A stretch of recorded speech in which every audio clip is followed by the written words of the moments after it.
Pablo Gutiérrez de Caviedes es doctor en Derecho y catedrático de Derecho Procesal en la Universidad CEU San Pablo. Ha trabajado para el Gobierno de España en diversos proyectos legislativos y estudios como el que advirtió en 2003 del riesgo de la crisis financiera. Ha sido también ponente nacional de España en congresos mundiales de derecho procesal y representante de nuestro país en prestigiosos foros internacionales. Autor de más de una veintena de libros y numerosas publicaciones, ejerce habitualmente como comentarista de la actualidad en prensa, radio y televisión. ¿Cómo están los jueces? No está en su mejor momento en cuanto a la percepción ciudadana, desde luego no está en el mejor momento de la historia, y además también no solo los ciudadanos, sino algunas instituciones internacionales aprecian el que hay cierta falta de prestigio, incluso cierta falta de confianza en la justicia, por lo tanto es mejorable, pero no está tan mal como a veces se dice, la verdad. Ya. Cuando hablamos de que la justicia está mal, aparte de, lógicamente, los tiempos, la justicia es lenta, siempre se suele decir cuando la justicia es excesivamente lenta es menos justicia, ¿no? Porque ya cuando se repara el daño ya ha pasado quizá demasiado tiempo. Pero sobre todo yo creo que pensamos en que la justicia o los jueces están en una situación en la que no pueden aplicar de la manera que quizás sería pues, más razonable y más conveniente, no pueden aplicar justicia pues, muchas veces por falta de medios y sobre todo porque hay una implicación quizá excesiva de la política en la justicia. ¿Es esto así? Sí, y actualmente se está viendo de forma clara. Yo creo que la necesidad de mejora de la justicia se enmarca en una necesidad de reformas estructurales que España, que nuestro país lleva tiempo teniendo, que en cierto momento se propuso como algo que se iba a abordar y que no se ha llegado a abordar sinceramente, profundamente. Entonces la justicia no está tan mal como a veces se puede pensar, pero está necesitada, por ejemplo, de medios suficientes para cumplir su función, está necesitada de cierta tranquilidad y ahondar de verdad en ese tópico de la independencia de la justicia, que muchas veces hablamos de ella y se menciona, pero luego no se le dota de ella verdaderamente. Es algo que es mejorable, esa verdadera independencia de la justicia por medio de la independencia de sus órganos de gobierno, de la tranquilidad hacia los jueces para el cumplimiento de su función constitucional. Es decir, que no está tan mal, pero es mejorable y hay que tener voluntad por hacer eso, y los ciudadanos lo están percibiendo claramente también así. Pronunciado la palabra clave, que es la independencia.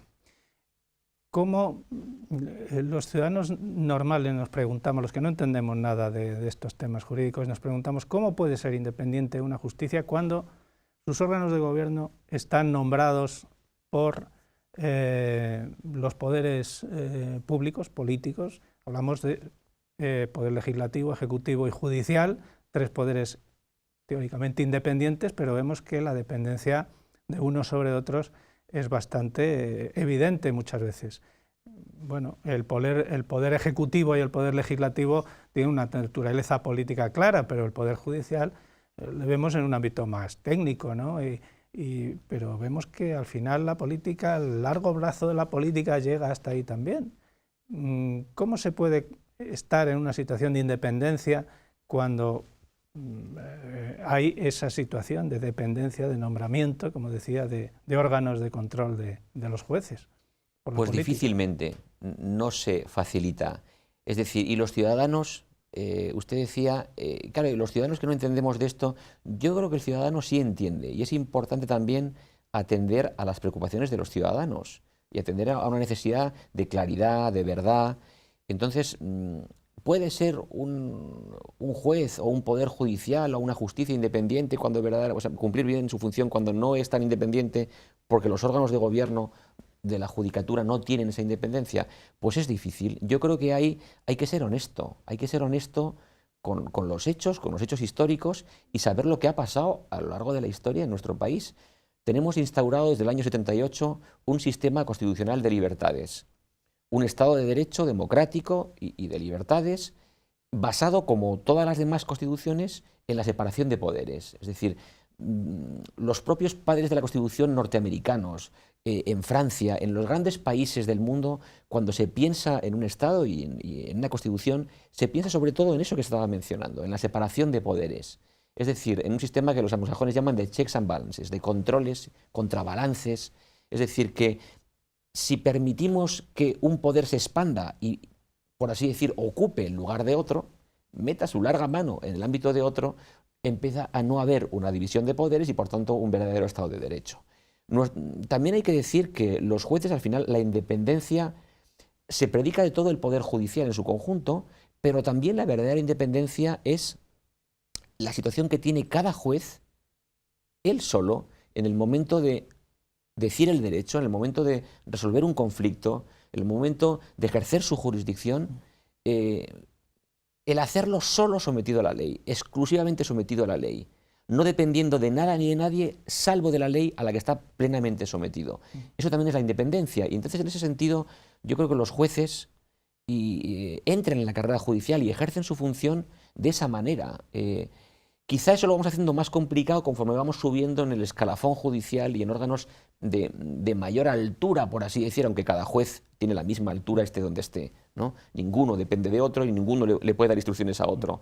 Pero entonces ahí decía que hay que ser honesto con los hechos históricos para saber que al comienzo de nuestro régimen político democrático de libertades constitucional se instauró, la Constitución establece que debe haber 12 miembros del Consejo General del Poder Judicial elegidos entre jueces y magistrados y luego 8, 4 por cada Cámara, 4 por el Congreso y 4 por el Senado.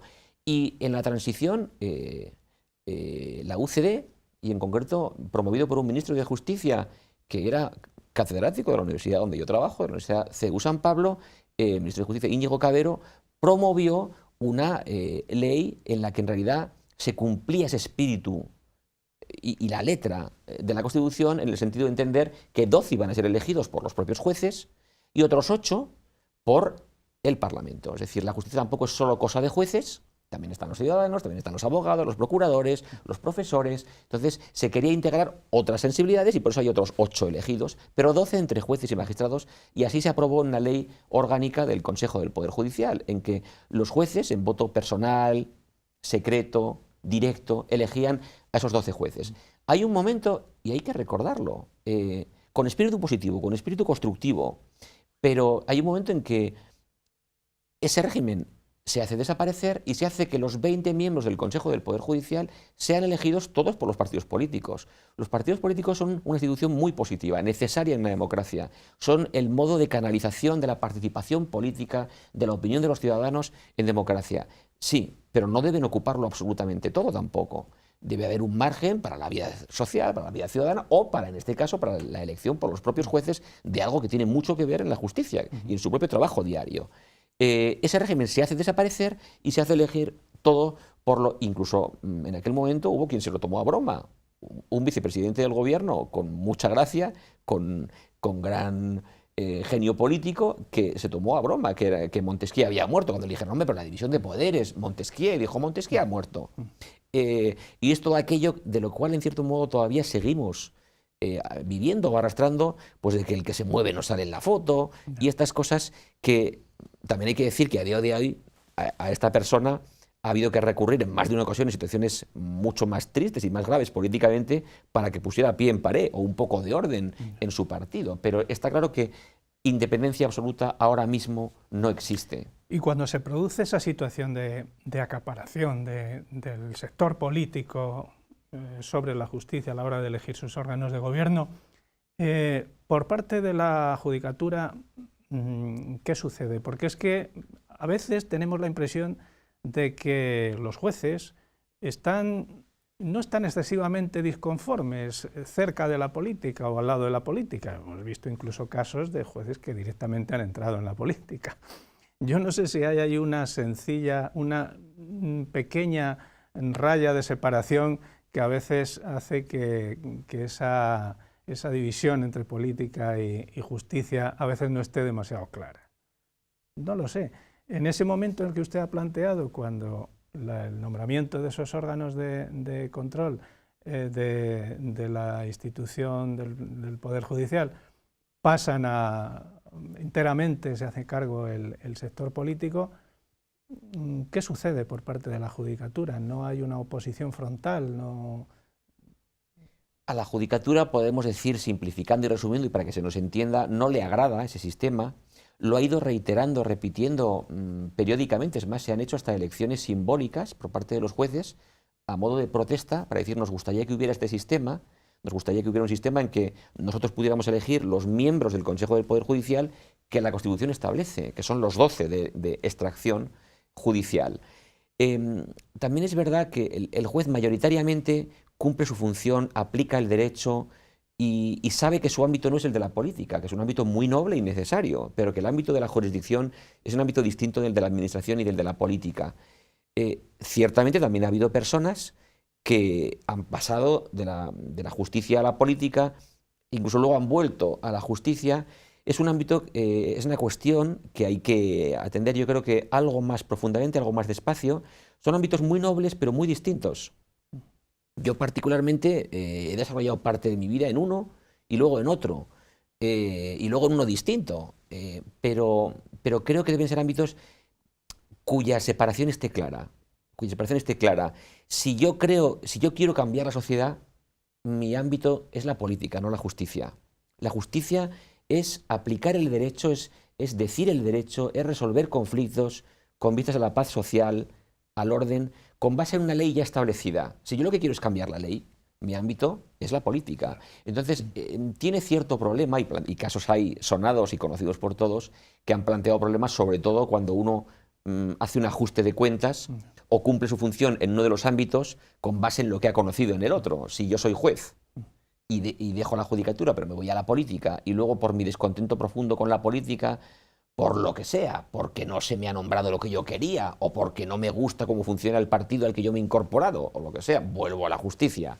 Y lo que hago es, con perdón, pero empitonar directamente al ámbito que yo he conocido y en el cual he trabajado, pues eso ha dado lugar incluso a una reforma legal, en la que se tenga que decir, oiga, si usted ha conocido algún aspecto específico de la política, no puede luego ser quien juzgue o quien abra un procedimiento penal, por grave que sea, alguna actuación que se haya llegado a hacer, como organizar un grupo terrorista, por ejemplo, desde el ámbito de un gobierno, que es una cosa muy grave y que obviamente, afortunadamente, no ha vuelto a ocurrir, pero entonces debe estar claro ese ámbito de separación, porque no son equiparables las funciones que se cumplen en un sitio y en otro. Ya. Hombre, está claro que los jueces, como ciudadanos que son, tienen también ideología y también votan a unos o a otros. También se permitió en un momento dado de esta etapa política nuestra el que los jueces pudieran adscribirse a determinadas asociaciones que tienen marcado carácter ideológico, algunas. Entonces ya se identifica, este juez es conservador, este es más de izquierdas, este tal.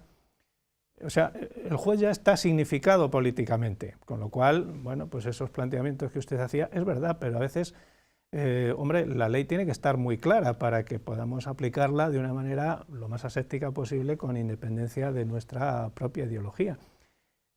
Ahora, con referencia a situaciones recientes, concretamente de la situación en Cataluña, la justicia ha vuelto a ponerse en el punto de mira y volvemos a escuchar decir que la política se ha politizado, que en lugar de hacer política pues se ha metido a los jueces para resolver problemas que son del ámbito estrictamente político. ¿Usted cree que hay un ámbito de resolución sobre temas que pueden entrar en el Código Penal, que se pueden resolver en el ámbito de la política al margen de la ley? El Código Penal no se resuelve con la política. Es decir, aquí hay un problema que tiene diversas vertientes. Hay un problema político en el cual debe estar la política y debe entrar la política, y hay que tener en cuenta la voluntad de los ciudadanos y la capacidad para ilusionar. Creo que el problema de Cataluña en concreto tiene distintas vertientes. Hay una que es puramente jurídica, que tiene que ver con el Estado de Derecho, que es la comisión de delitos. En el caso de que se hubieran producido, se están desarrollando una serie de procesos con todas las garantías en un Estado claramente de derecho y con garantías procesales muy avanzadas y que otros países incorporan del nuestro.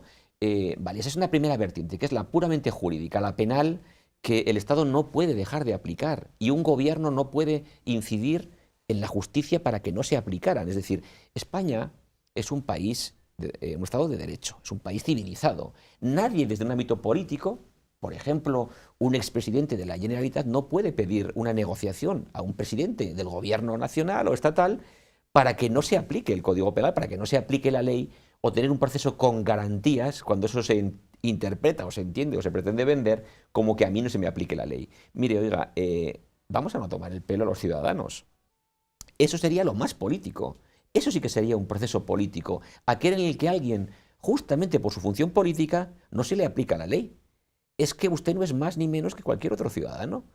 O si quiere, como es un poder ejecutivo, usted debe estar igual o más sometido a la ley que cualquier otro, porque su función proviene de la ley, su potestad viene de la ley. No hay nada más antidemocrático, no hay nada más del antiguo régimen, más totalitario, que un gobernante, que un poder no esté sometido a la ley y a la resolución de los tribunales que la aplican. Eso sí que sería político. Se está pidiendo un proceso político cuando se piden amnistías, cuando se pide un proceso con garantías, que es que yo vaya allí pero que nadie me aplique la ley, o que yo haga lo que quiera, o incluso que yo vaya a declarar a un tribunal en procesión, llegando muy tarde a la hora del juicio y acompañado por toda una serie de gente que va con la vara de mando del poder ejecutivo local. No hay nada más contrario a la independencia de la que hablábamos antes, justamente que esgrimir el poder que tú tienes, esgrimir el poder local o esgrimir el poder autonómico o el que sea para decir, para darle a entender al juez, usted está yendo en contra del pueblo, usted está yendo, va por mal camino y además yo tengo poder y vengo acompañado del poder. Tenga cuidado con lo que hace. Eso no hay mayor ataque a la independencia del Poder Judicial que presionar de esa manera o intentar influir justamente en un tribunal o en un juez que lo que está haciendo es intentar esclarecer los hechos y aplicar la ley sobre esos hechos, justamente. No, desde luego, son situaciones que hemos visto, que vamos a seguir viendo, me temo, y que llaman poderosamente la atención. Lo que también llama la atención es que no tengamos mecanismos para hacer frente a veces a estas situaciones que son auténticos disparates. Una de ellas a lo mejor es el tema de los aforamientos. ¿Por qué hay tanta gente aforada en este país? Son 200.000, una barbaridad, ¿no? Una barbaridad de personas a las que no se puede aplicar la ley en los mismos términos que a cualquier ciudadano, sino que tiene que pasar por otro tipo de tribunales. ¿Esto sería una manera de solucionar de alguna manera el que esos aforamientos se acaben? ¿Hay voluntad de que se limiten, como sucede en la mayoría de los países?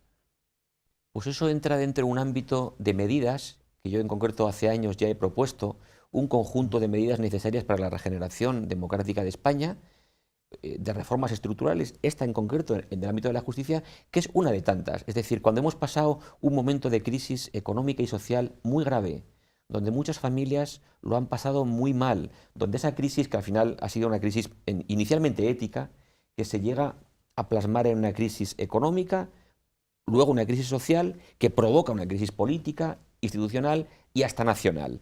Cuando tanta gente lo ha pasado tan mal, incluso el ciudadano puede percibir, y además con razón, yo creo que hay que decir que con razón, las cargas de esa debida gestión y solución de la crisis no se distribuyen de forma equitativa, justa, sino que el ciudadano empieza a percibir, y yo lo dije hace tiempo, el que había que tener una gestión equitativa, justa, en cuanto a la sociedad, en cuanto a lo social, en cuanto a lo económico de la crisis. Cuando el ciudadano percibe, a mí se me desplaza el gran peso necesario también que hay que pasar todos para salir de la crisis económica y social, pero yo percibo que justamente quien ha podido ser el responsable, el causante de toda esta situación, ha habido responsabilidad también de todos, o sea, ciudadana, de la sociedad, política, pública, vale, pero cuando el ciudadano percibe, yo soy el que llevo el gran peso de la crisis, y los responsables públicos o políticos de la crisis tienen unas reglas distintas y sobre ellos no se desplaza del mismo modo que sobre mí, de forma equitativa, el peso para salir de esto, hace tiempo advertía, así como en 2003 advertía del riesgo, de la vulnerabilidad, de que se produjera una crisis económica y social en miles de familias en España en época de plena bonanza económica, de euforia del crédito, 2003. En 2009, cuando ya explota la crisis económica y social, dije, está en riesgo la legitimación, incluso la aceptación social de las instituciones. ¿Qué es lo que terminó pasando? Es lo que terminó pasando cuando el ciudadano percibe toda esa crisis, pues surgen movimientos que pueden ser peor la solución que el problema, pero movimientos que ven pues ese movimiento de casta, por así decir. ¿Por qué hay cierta gente a la que no se le aplica? Su régimen de pensiones no es el mismo, su régimen de enjuiciamiento no es el mismo, su régimen económico no es el mismo que el mío cuando yo lo estoy pasando mal, o cuando yo no tengo trabajo, o cuando me he quedado sin casa. ¿Es la única solución? No, hay otras, debe haber otras muchas, pero creo que algo que es una institución que ha existido durante mucho tiempo sin problema especial, es posible que haya que revisarla. Es posible que haya que revisarla para limitar quizá los aforamientos, es decir, que entre el principio de mérito y capacidad, que entre el principio de igualdad de oportunidades y igualdad en el enjuiciamiento de los ciudadanos, o por lo menos saber. También es cierto que hay que explicar que no solo los políticos están aforados los jueces, están aforados los policías, es decir, también es cierto que hay que explicar que el Tribunal Constitucional dijo hace tiempo que esto no es tanto un privilegio personal, porque el político sea más que otro, sino que es una garantía funcional para intentar que no se instrumentalizara políticamente el enjuiciamiento de un político, ¿no? Porque también hay que tenerlo en cuenta, el político está sometido a la ley, pero también cumple una función, para que no alteremos, por ejemplo, la composición de un parlamento, intentando expulsar a alguien por su imputación penal. Antes también salía una cuestión que me preguntaba y que creo que es importante, es decir, que me decía, pero esto tiene solución política, y yo le enfocaba, he ido al primer ámbito, que es la solución jurídica, judicial, pero no es la única. Aquí yo creo que hay que hacer también toda una labor necesaria, pedagógica y social y política. Es decir, pedagógica porque hay muchas cosas que eran prácticamente obvias y hay que hacer pedagogía de lo obvio en muchos casos, porque no hay veracidad en muchas de las cosas que se dicen, que se informan, que se conocen, que se hacen, que se dicen. Debe haber pedagogía de que la deslealtad, la falta de verdad, el incumplimiento de los compromisos nunca puede basar nada positivo. Ha habido un proceso de deslealtad profundo en cuanto a la construcción constitucional de España en el proceso autonómico, que es modélico en cuanto a la descentralización. El fenómeno autonómico es un modelo que ha sido imitado en muchos países. Es un fenómeno en el que las comunidades autónomas tienen mayores competencias que muchos estados en los estados federales. Entonces, también hay que hacer pedagogía sobre lo positivo de este sistema, que si hace falta modificarlo, reformarlo y mejorarlo, será bueno. Por lo tanto, hacer pedagogía, el incumplimiento de la ley nunca es positivo. Que el Poder Ejecutivo no cumpla la ley es lo más antidemocrático, lo más totalitario que hay. Pedagogía. Y luego también cierta labor política y social. Es decir, es posible que haya llegado el momento, yo estoy convencido de que ha llegado el momento de que se produzca un cierre del modelo territorial en España, con sentido del compromiso y sentido de la lealtad. Sentémonos a hablar cómo queremos construir el modelo territorial de España y sabiendo también que en muchos casos, valorando el régimen que tenemos, que es un sistema que necesita mejoras, reformas, respecto de desviaciones o disfunciones que ha habido, sobre todo a partir de los años 80, mediados de los 80, en muchas cosas como la justicia, pero que tampoco necesita o es bueno una liquidación del sistema de libertades que nos hemos dado, que es un tópico, pero es verdad, el que ha dado lugar al tiempo de mayor estabilidad y progreso social, económico y político que hemos vivido en España durante muchos siglos. Creo que lo está definiendo todo muy bien. Son percepciones que la mayoría de los ciudadanos, con cierto tono razonable, podemos admitir y considerar que es así. Lo que no sé es si los partidos políticos están preocupados siempre de continuar en su puesto y que nadie les mueva el sillón, están por la labor de dedicarse a estas cosas importantes, dejando lo que debiera preocuparnos a todos menos, un poquito a un lado. Pero bueno, esa es otra historia. Sí reconforta, pensaba yo ahora cuando usted hablaba de la fortaleza de las instituciones y de lo importante que es mantener estos principios, el que haya sido el rey precisamente, el primero, de la crisis de Cataluña, pues plantó ahí cara. Y me he acordado de cuando el famoso 23F, el golpe de Estado, su padre fue el que aquella noche se colocó delante de las cámaras de televisión y puso firmes también a todos, porque en ese momento era capitán general del ejército y podía hacerlo. Y así se vistió. Además, y además puso firmes a los políticos, a los que llamó poco después, y hubo ahí un pacto tácito entre todos. Yo no sé si estamos en un momento similar, se está hablando de golpe de Estado, de intento de golpe de Estado desde Cataluña, bueno, a lo mejor son palabras grandilocuentes, aunque todos entendemos de lo que estamos hablando. si ha llegado el momento de que ese pacto se produzca, y como los políticos no les veo yo muy en la línea ahora mismo de hacerlo, por lo menos de manera inmediata, si el papel de la corona ahí puede influir y en su opinión debiera hacerlo. Pues creo que sí. Si me dijeran, di una persona, di una institución ante la que te descubrirías... Por encima de los partidos, claro. En la gestión del asunto de Cataluña, yo diría Su Majestad el Rey. El rey Felipe VI, me parece que hay un día que al margen de toda coordenada, incluso previsible, da un toque de atención y da un mensaje para empezar tranquilizador a los ciudadanos españoles.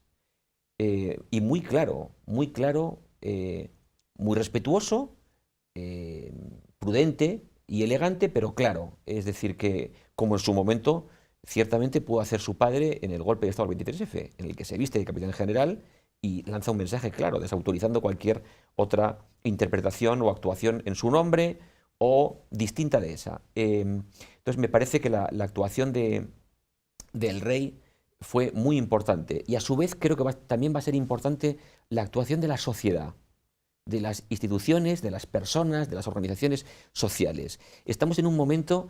Vamos a cumplir dentro de poco 40 años de nuestra Constitución. Y también es algo que hemos oído mucho y que puede sonar atópico, pero hay que profundizar en la verdad de eso, que es, ¿estamos a la altura políticamente, parlamentariamente, institucionalmente, de las personas que hace 40 años llegaron a acuerdos modélicos en política social, en política económica, en reconciliación, en búsqueda de la verdad, desde ámbitos muy distintos, desde un partido comunista hasta personas que venían del régimen anterior, y de forma, es que suena atópico y quizá no lo llegamos a ver del todo, pero que de forma ejemplar, con una altura de miras, un sentido de Estado, un sentido patriótico. Entonces creo que si en cierto modo, como consecuencia de otras reformas estructurales que habría que acometer, como el sistema electoral, el sistema de listas electorales, mientras eso no se acometa, es difícil. Los partidos políticos son muy importantes y en muchos casos lo hacen muy bien, pero a veces es difícil que cumplan esa verdadera función de regeneración cuando no hay una posibilidad muy fácil de regeneración y renovación dentro de los propios partidos políticos. Entonces la función de la sociedad en exigir, en pedir, en estar implicados es también muy importante para intentar acometer esa reforma y para intentar exigir a nuestros representantes que estén a la altura de una circunstancia que es problemática. Es decir, no es tampoco un tópico decir que es una de las situaciones de máxima crisis en España de toda su historia. Hay momentos de la historia en el que está en juego la libertad, la igualdad, la justicia, el Estado de Derecho, la propia existencia de un Estado como tal, de un país como tal, de una nación como tal, y eso está pasando en España, está pasando ahora mismo. Hay una actuación de abierta, reiterada, constante, contumaz desobediencia a las resoluciones de los tribunales, de tribunales independientes, de un tribunal como el Constitucional, que ha juzgado con todas las garantías, absolviendo en muchos casos a terroristas que reventaron la cabeza al presidente de ese tribunal en un acto terrorista en su despacho de la universidad, y les siguió juzgando con la misma ecuanimidad, con la misma tranquilidad, con la misma sumisión a la ley, porque eso es la independencia, la sumisión a la ley. Entonces, sí a lo que me dice de la corona, chapó por Su Majestad el Rey en la actuación de ese día y en otras que han llegado a continuación, y también llamada a la sociedad, a todos nosotros. Se empezaba diciendo, quizá los ciudadanos no entiendan. No, sí entienden, el ciudadano sabe, y entonces nos va a todos en esto. Y entonces creo que tenemos también que saber que esa a veces tentación a apartarnos de la actividad de la política como una cosa que vemos rara o que no entendemos, o como que es cosa de otros, o cosa muy corrupta. No, pues hagamos que no sea corrupta. Es y debe ser, debe ser la actividad, una de las actividades más nobles y más importantes que haya en un país. Las actuaciones que ha tomado la justicia con respecto al caso de Cataluña que estábamos hablando, ¿cree que han favorecido la imagen de la justicia ante los ciudadanos? Pues creo que sí. La justicia está en un momento, en un papel en ese tema muy difícil, con una actuación y un ataque demagógico, distorsionador constante. Hay un manejo muy hábil de los medios de comunicación, hay un manejo muy hábil de las redes, de la posverdad en la que vivimos, con perdón, pero hay bastante cinismo a veces en la forma. Pero el juez, en realidad, muchas veces cumple su función de forma aislada, solitaria, incluso no puede defenderse o no quiere defenderse de ese mundo en el cual él en realidad tampoco está. Es como un elefante lento, pero bastante seguro. Y entonces, bueno, pues la justicia tiene que cumplir su función y que le dejemos que la cumpla. Y que cada uno cumpla su función. La política tiene que cumplir la suya, que es desde luego cumplir la ley, y a partir de ahí proponer, y de acuerdo con el marco constitucional, de acuerdo con las leyes, cada uno puede reivindicar. Es perfectamente legítimo ser independentista o ser nacionalista. Yo creo que ser nacionalista es perfectamente legítimo.